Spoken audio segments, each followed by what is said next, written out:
E aí galera, beleza? Voltamos aqui a mais um bloco desse curso extensivo do Gabarito Enem, só falando de projeções cartográficas e da própria ciência cartográfica em si, beleza? Falamos de vários conceitos importantes, né, sobre a formação das coordenadas geográficas, o desenvolvimento da cartografia e a importância dela na questão da orientação e da localização, beleza?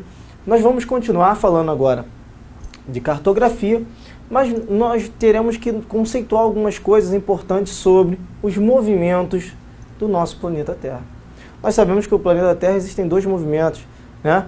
E esses movimentos são conhecidos como translação e rotação. O fato é que hoje é muito fácil a gente dizer a rotação, a movimentação do planeta em torno de si mesmo, a rotação, né? A translação, o movimento dela em torno do Sol. Então, olha só.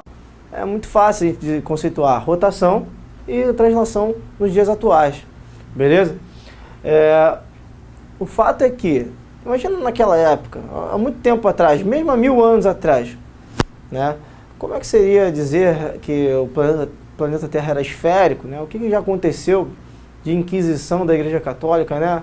Como a gente sabe, com vários caras como Copérnico, Galileu e outros caras, né? Que sofreram por conceder esses dados, né, a extensão, próprios matemáticos da época que já conseguiam, com alto grau de precisão, né, delimitar a circunferência do planeta, ok? Então, imagina naquela época, não existiam muitos indícios, mas alguns mais espertos, né, com as questões e esses desenvolvimentos da física e prestando atenção de toda essa situação, começaram a perceber algumas coisas, como por exemplo a sombra da Lua, né, sobre a Terra, nos eclipses, né? Então, isso aí formava o quê? Dava uma ideia da esfericidade do nosso planeta, beleza? Além disso, por exemplo, o desaparecimento dos barcos no horizonte, que ao se afastarem do continente, eles iam desaparecendo e desaparecendo, ou seja, mais uma prova que muitas pessoas, da certeza de que muitas pessoas tinham, né, de que o planeta era esférico, e não quadrado ou uma chapa onde o cara chegava no fim do mundo caía no espaço, ok? Bem, uma das provas disso, né, é a própria formação, né, de zonas climáticas do nosso planeta, que elas só existem, obviamente, porque o nosso planeta ele é esférico. Ou seja, formando zonas tropicais, né, mais ao centro, né, as zonas temperadas, conforme você vai se afastando da linha do Equador, e também as zonas polares, tanto no Polo Norte quanto no Polo Sul. Por quê? Por conta da esfericidade, o raio solar é maior e chega lá com menos energia. Então, isso também é uma prova da da esfericidade do nosso planeta, ok? Da esfericidade do planeta Terra. Muito bem, seguindo aqui, ó, uma outra coisa importante de você ter bem na cabeça aí, é que no nosso planeta nós temos essas 4 estações, né, que nós delimitamos como primavera, verão, outono e inverno. Tudo isso só acontece por causa de uma coisa. Qual? Por causa da inclinação do eixo do planeta Terra.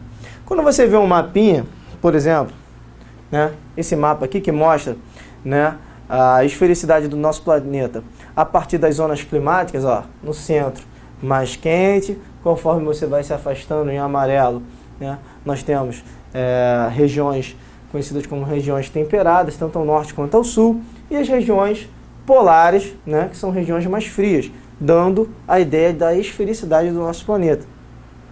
Só que quando você vê esse mapa, você vê, pô, tão retinho, tão bonitinho, né? Por exemplo, o continente americano, o africano, o europeu, o asiático, a Oceania, você vê tudo certinho, em pezinho. Só que na verdade, tá? Vou te desafiar aí agora. Imagina que esse eixo aqui, em vez de reto, ele fosse inclinado. Ok? Entendeu? É como se esse continente ele fosse inclinado, ok? Esse continente mais inclinado, e essa inclinação ela se dá em torno de 23 graus e 27 minutos, ok? É assim que se lê, ok? 23 graus e 27 minutos. Essa inclinação, e somente por ela, ok? Somente por ela existem as estações do ano, formando os chamados e famosos solstícios, né? E equinócios, beleza? Bom, isso aí é tudo importante, a gente vai ver e falar disso agora. Por exemplo, a translação, todo mundo sabe, mas não custa nada aqui relembrar, já que estamos falando disso. A translação é o movimento que o planeta Terra, ok? Ele faz em torno do Sol, ok? Então, essa órbita terrestre em torno do Sol, como você está vendo aí nessa imagem, tá? É que a gente chama de translação, ok? A partir desse princípio, tá? E da inclinação do eixo do nosso planeta, nós temos diferentes estações do ano, ou seja, isso aqui demora 365 dias e 6 horas, beleza? Agora, a rotação é o movimento que a Terra faz em torno de si mesma, beleza? E ao invés dos 365 dias, né, e 6 horas da translação, nós temos essa rotação feita em 24 horas. Então ela vai fazendo a rotação e a translação ao mesmo tempo, ok? Então, é a rotação que determina os dias e as noites, ou seja, aqui o Sol está nascendo, aqui ainda está de noite. A própria sombra do planeta é quem delimita o dia e a noite, porque o Sol está lá. O Sol não está em órbita, ele está parado. Quem orbita, ok, em torno do Sol é a Terra. Ela é que se movimenta. E nessa movimentação, é claro que se aqui nesse lado está de dia, com a luz solar, a insolação batendo aqui com mais força, do outro lado do planeta, com certeza será, né, noite, beleza? Então é assim que funciona.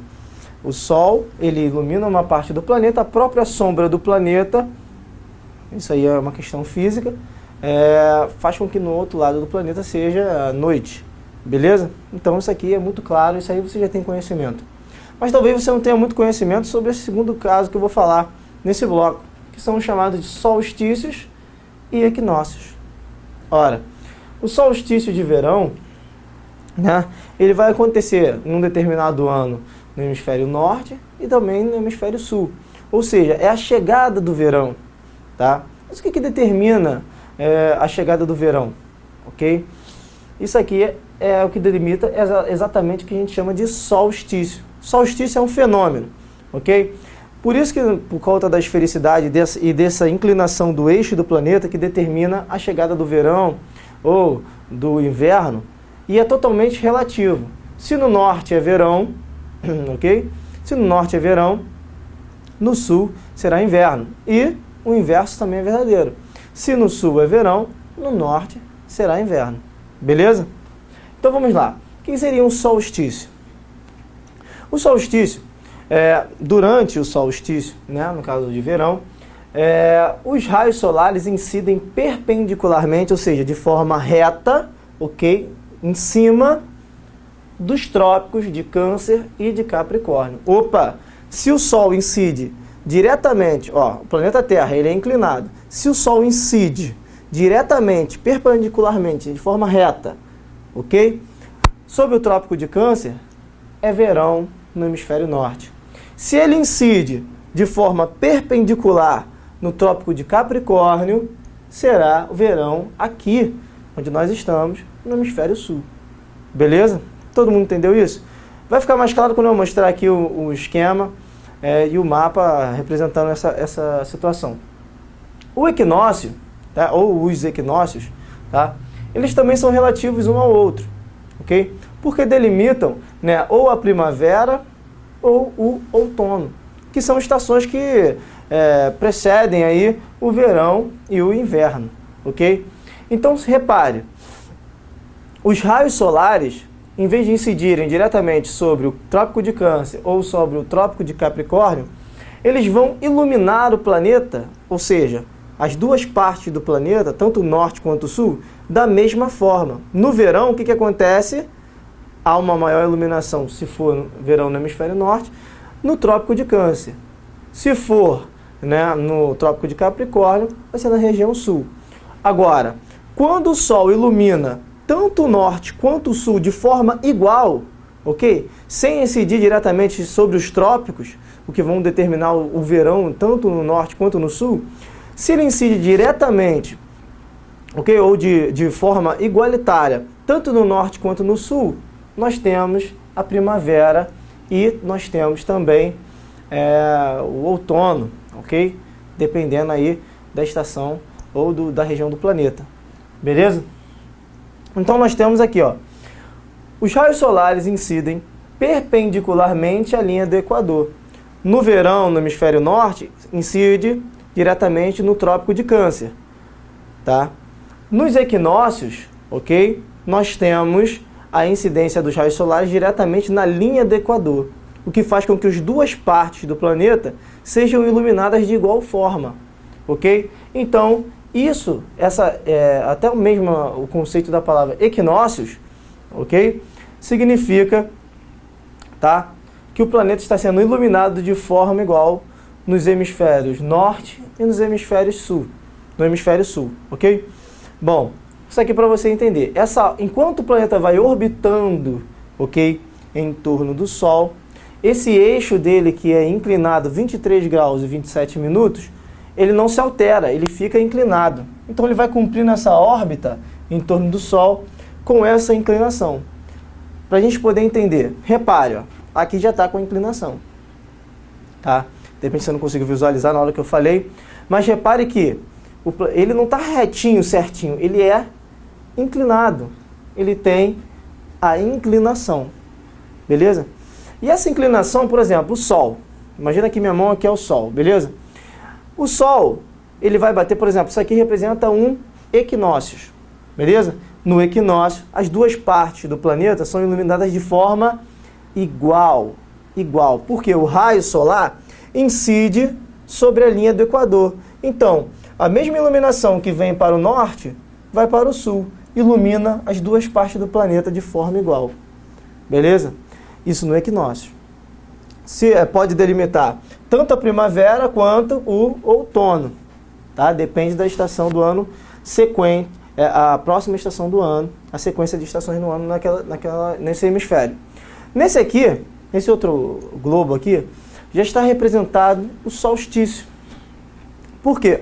Simples, repare, nesse caso aqui é um solstício de verão do hemisfério norte. Por quê? Porque o Sol, ó, devido à inclinação do planeta, o Sol está incidindo diretamente no Trópico de Câncer. E aqui no Trópico de Capricórnio? Olha só a diferença, o raio solar chega aqui com muito mais rapidez, é mais curto, chega com mais velocidade, ok? E com mais força. Ora, até o raio solar chegar no hemisfério sul e incidir sobre o Trópico de Capricórnio, né, ele já perdeu muito mais energia até chegar, porque o raio é maior, diferente do hemisfério norte. Então, olha só, quando nós temos essa insolação com raios solares perpendiculares, retos, direto, em uma parte, ou no trópico, né, de Câncer, ok? Que delimita o solstício de verão no hemisfério norte, mas isso pode acontecer também no hemisfério sul. Por quê? Porque esse eixo da Terra, conforme ele vai girando em torno do Sol, uma hora ele está com essa parte norte virado diretamente para o Sol, e outra hora ele está com essa parte sul. Por exemplo, nesse caso aqui, ó, imagina que a minha mão já fez a volta no planeta, imagina a minha mão sendo o Sol agora, ok? Olha, o raio solar ele vai incidir diretamente sobre o Trópico de Capricórnio, o que vai delimitar o início do verão no hemisfério sul. Enquanto isso, se inverte. Se aqui está no verão, lá no norte, ó, agora o raio solar está demorando a chegar no norte, no Trópico de Câncer. Então, vai delimitar o início do inverno aqui no hemisfério norte, ok? Tudo isso só acontece, tá, devido à movimentação da translação, que é o movimento em torno do Sol, e também por conta dessa inclinação do eixo do nosso planeta. Beleza? Então, ó, aqui está bem especificado, ok? Nós temos aqui, imagina o Sol. No primeiro caso, o Sol está incidindo diretamente aonde? Ok? O Sol está incidindo em maior parte do hemisfério sul. Nesse caso aqui, maior parte no hemisfério norte, solstício de verão. Norte, solstício de verão no hemisfério sul. E nesse caso aqui, são equinócios, que podem ser equinócios, né, de primavera ou equinócio de outono, dependendo da estação que virá. Então, nesse caso aqui, a Terra está sendo iluminada de igual forma nos dois hemisférios, tanto o norte quanto o sul, tanto o norte quanto o sul. Beleza, pessoal? Então, esses são os solstícios e os equinócios, que são importantes aí você conhecer, porque isso pode te confundir bastante. Beleza?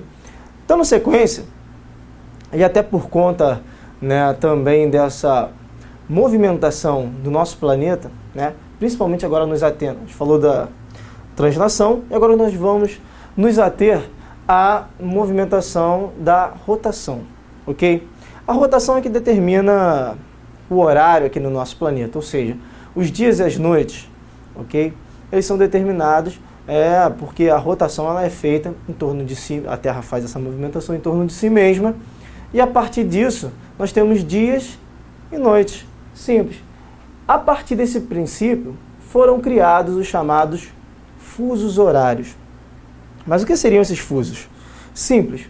O fuso horário, né, ele vai nascer por conta da movimentação de rotação do nosso planeta, que faz com que existam horários diferentes em nosso planeta. Aqui mesmo no Brasil, por exemplo, nós temos diferentes fusos horários, principalmente em países que são de grande extensão territorial, tá? Isso faz com que, por exemplo, enquanto aqui no Sudeste ainda está de dia, né, o finalzinho da tarde, já entrando à noite, por exemplo, já começando o finalzinho de tarde, em outras regiões do nosso Brasil ainda está um sol muito forte, como por exemplo no Acre, ok? Porque a Terra ela vai girando, conforme ela vai girando, ok? Ela vai determinando dias e noites, entardecer, a hora vai passando. Bom, o que fizeram para criar esse fuso horário? Óbvio que é a partir da cartografia e também a associação com a matemática. Bom, uma volta completa tem quantos graus? Isso, 360 graus. Beleza? Bom, se uma volta completa tem 360 graus, significa que um movimento de rotação que o nosso planeta faz em torno de si mesmo, demora 24 horas, ele faz uma volta de 360 graus, ok? Ele faz essa movimentação de 360 graus, ok? E demora quanto tempo mesmo, hein? Você sabe, com certeza. Um dia demora 24 horas, certo? Ora, se eu tenho um movimento de 360 graus em 24 horas, eu posso dividir 360 por 24. O que vai dar? Isso vai dar o seguinte, que a cada 15 graus que o planeta gira, passa-se 1 hora. Então o planeta agora vai ser dividido em várias faixas, tá? Longitudinais, ok? Que serão divididas de 15 em 15 graus. 15 graus do planeta, 15 graus do planeta, 15 graus do planeta, até formar 24 fusos horários. Fuso horário é exatamente isso. É a formação de 15 graus do planeta, onde que cada 15 graus que o planeta gira, passa-se 1 hora, ok? Bom, isso vai ser importante porque agora vai haver uma unificação do horário mundial. É claro que não vai ser 1 hora aqui no Brasil, 1 hora lá no Japão, por exemplo, que a gente sabe que a diferença é de 11, em alguns lugares 12 horas de diferença. O fato é que, apesar de ter horários diferentes, até porque o planeta tem horários diferentes, dias e noites diferenciados em cada lugar, isso vai significar o seguinte, que agora vai haver uma convenção. E essa convenção, na verdade, uma conferência feita em 1884, ok? Conhecida como Conferência do Meridiano, até porque, além da formação dos fusos horários, nessa conferência de 884, claro, que vai acontecer essa convenção internacional em dizer que o meridiano de Greenwich vai ser a linha de referência, ok? O meridiano principal é a linha de referência para a demarcação dos novos e recém-criados agora fusos horários. Beleza? Bom, a partir do meridiano, tá? que o meridiano, presta atenção, tem gente que confunde muito isso, que acha que existe um fuso horário. O fuso horário é uma linha. Não, não é uma linha. São 15 linhas, que podem ser subdivididas em outras linhas em 60 minutos e em 60 segundos. O que eu estou dizendo para você? Que não é uma linha que é o meridiano. Uma linha representa 1 grau. O fuso horário, ele é formado por 15 graus. Então, cada 15 graus passa-se 1 hora. Ok. Então, olha só. Eu tenho que marcar, a partir do meridiano de Greenwich, 7 graus e meio para um lado, 7 graus e meio para o outro. 7 graus e meio para o oeste e para o leste. Aí eu tenho o meridiano, que é formado pelo meridiano de Greenwich, ok? Com outros graus, para formar 15 graus, para que eu possa delimitar o primeiro fuso horário. Ele vai ser o 0 hora, beleza? 0, horário 0. A partir dele, ok? Tanto para o oeste quanto para o leste, vão ser delimitados outros fusos horários de 15 graus e 15 graus, até formar 24 fusos horários, beleza?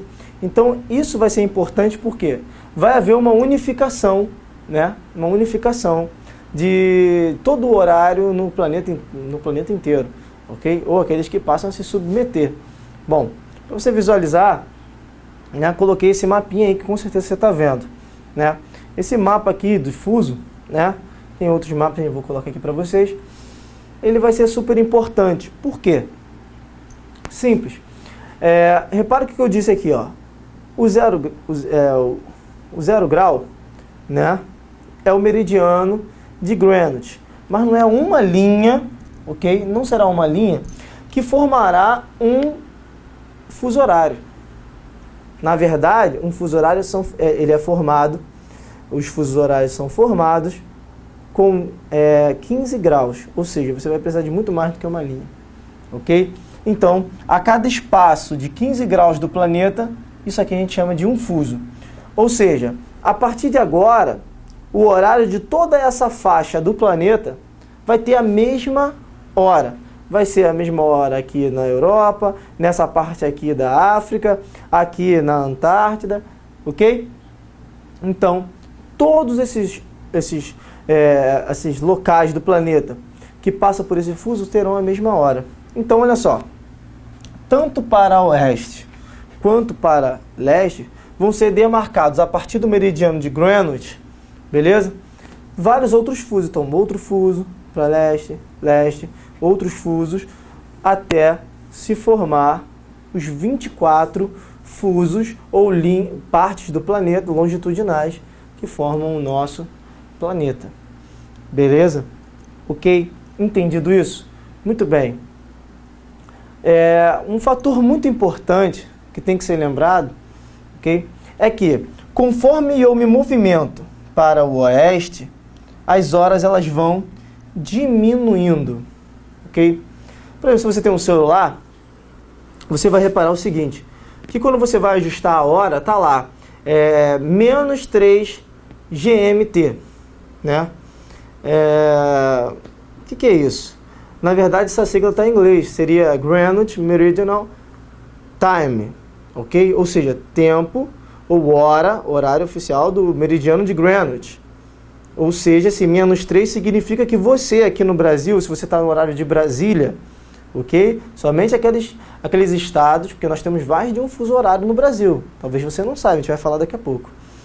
Mas se você está no horário de Brasília, ok? Normalmente o Sudeste, o Sul, parte do Nordeste, se você está nesse horário de Brasília, você vai perceber o seguinte, que no seu celular vai aparecer menos 3, no caso aí, menos 3 por conta, porque nós estamos atrasados em relação ao horário oficial do planeta, que seria o horário do fuso do meridiano de Greenwich, nós estamos atrasados 3 horas. Ok? Mas como assim, professor? Ainda não entendi. Simples, olha aqui. Brasília. Nós temos aqui Brasília. Beleza? E aqui nós temos o horário oficial do nosso planeta, o 0 hora, de Greenwich. Ou seja, A partir desse fuso horário, serão delimitados para oeste e para leste outros fusos horários. Então vamos lá. 0, menos 1, menos 2, Brasília, menos 3. Por isso que aparece lá menos 3 GMT, ok? Que é o horário do meridiano de Greenwich, ok? Então nós estamos atrasados. Por que estamos atrasados? Porque se convencionou, obviamente, isso aqui não é uma regra matemática ou da natureza, isso é uma questão cultural humana. Então olha só, nós temos aqui, para o oeste as horas diminuem e para o leste as horas aumentam. E aí causa uma questão muito legal da gente poder falar, ok? Então vamos lá, pessoal. Olha só. Como é que vai funcionar?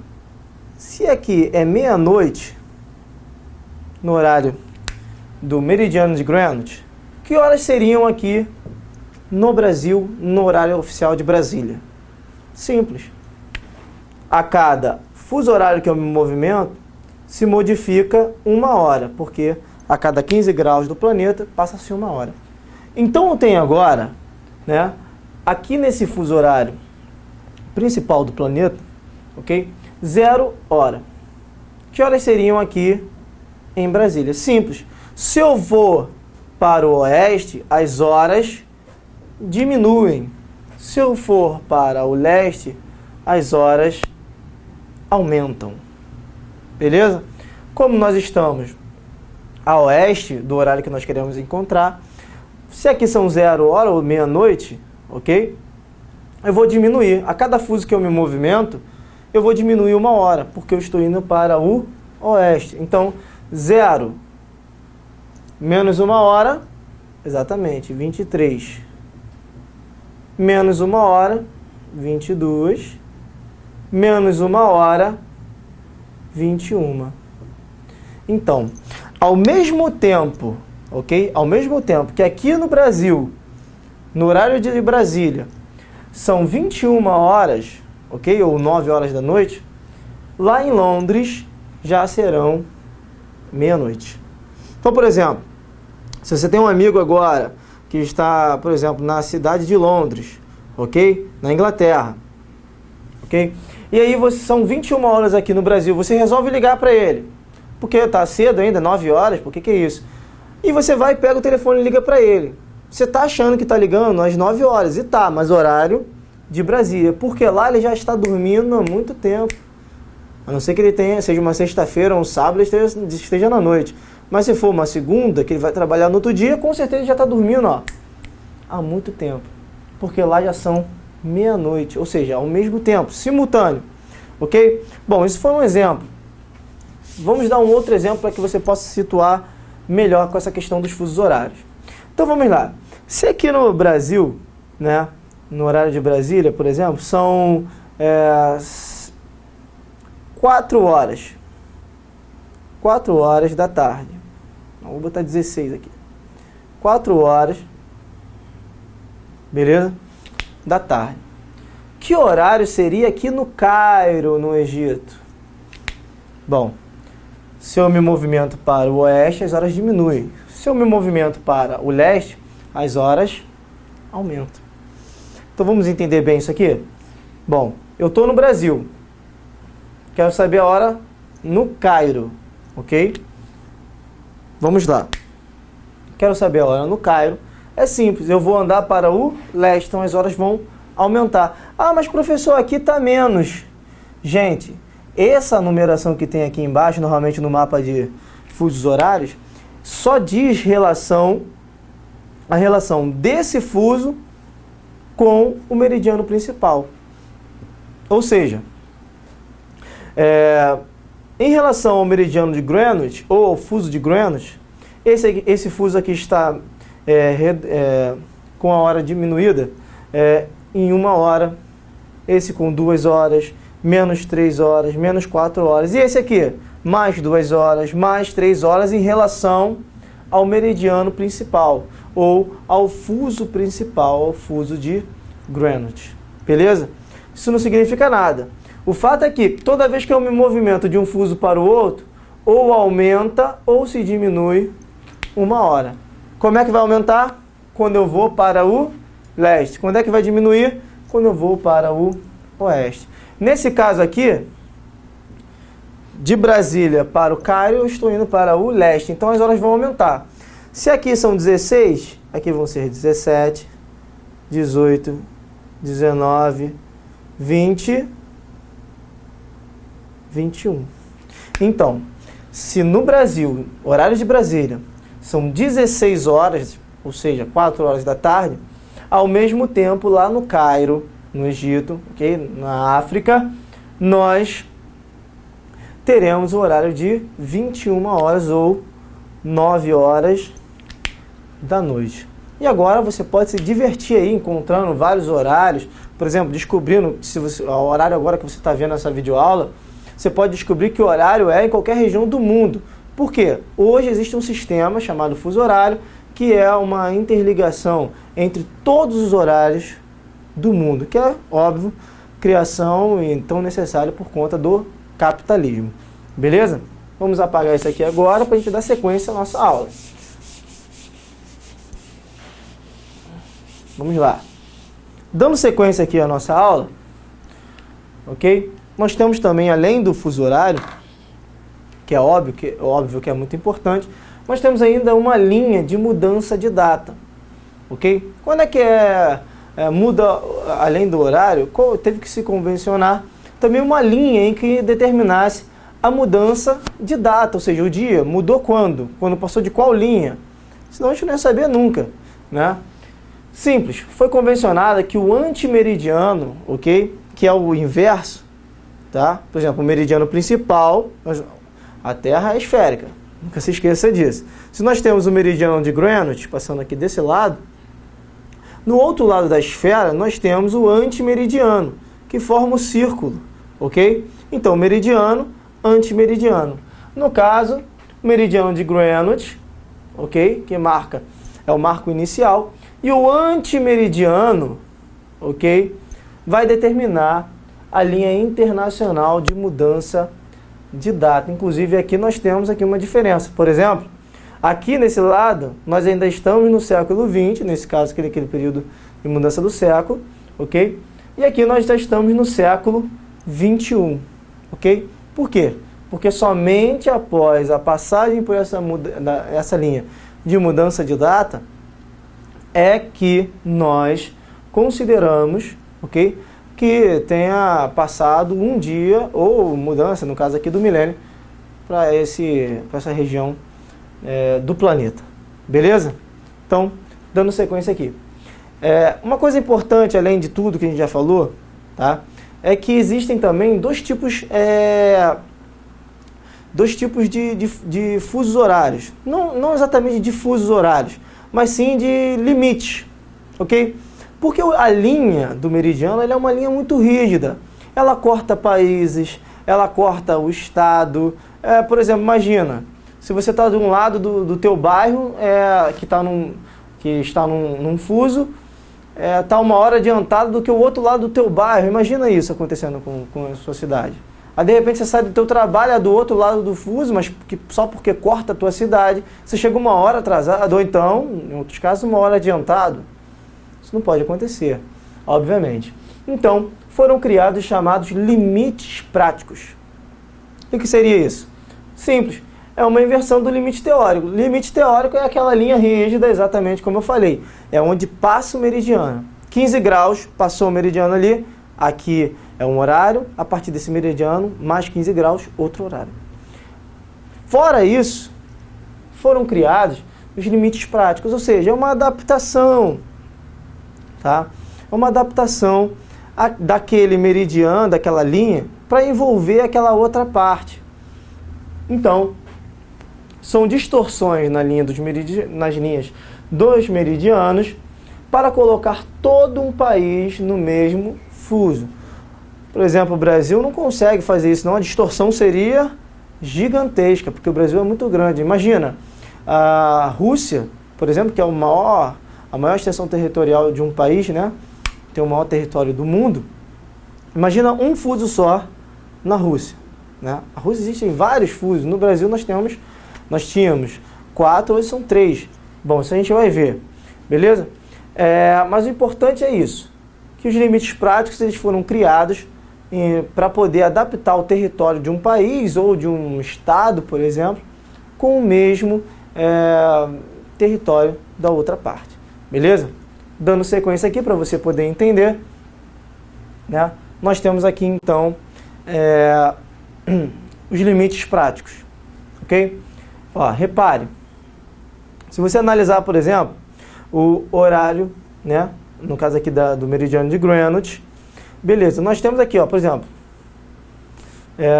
o fuso -6, ok? -6 em relação a Greenwich. Muito bem, ele está de vermelho. Opa, repare, ele vai passar por regiões, ó, por exemplo, aqui já tem um limite prático. Por quê? Repare que tem alguns estados no Canadá que em vez de estar a -6, estão a -5. Para quê? Para poder adaptar. A mesma coisa acontece no Brasil. Olha só que interessante, né?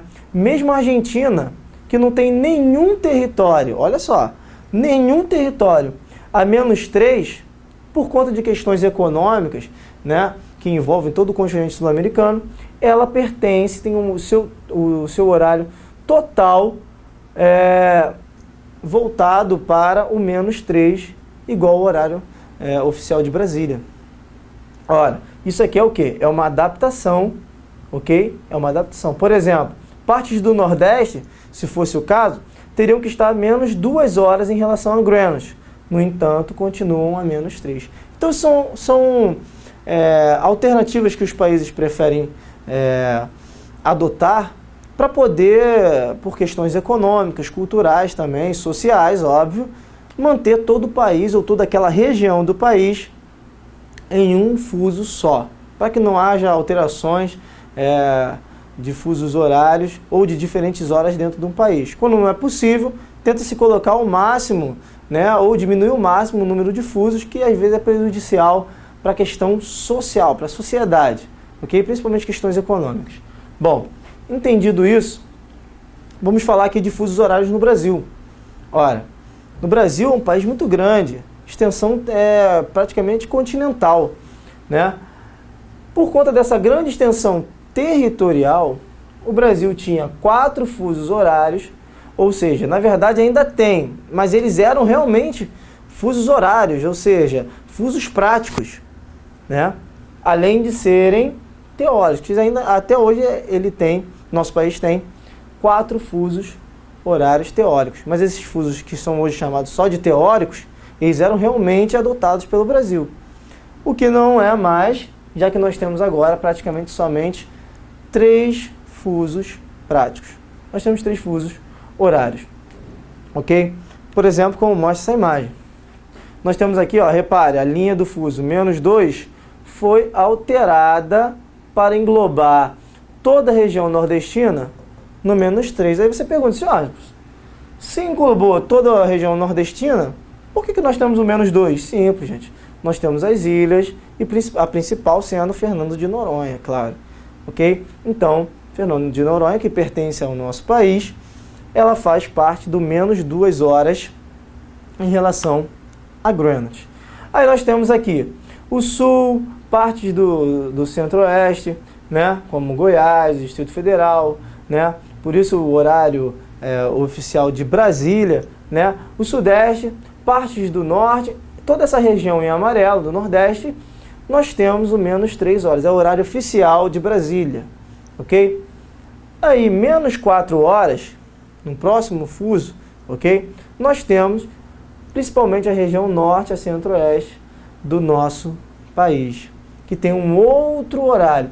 Antigamente nós tínhamos, né, o -5, que englobava o Acre, mas ele foi extinto e hoje nós temos somente o -2, -3 e -4.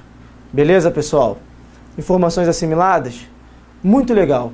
Agora nós vamos dar uma paradinha aqui, porque a gente volta no próximo bloco falando mais para você de projeções cartográficas. Valeu!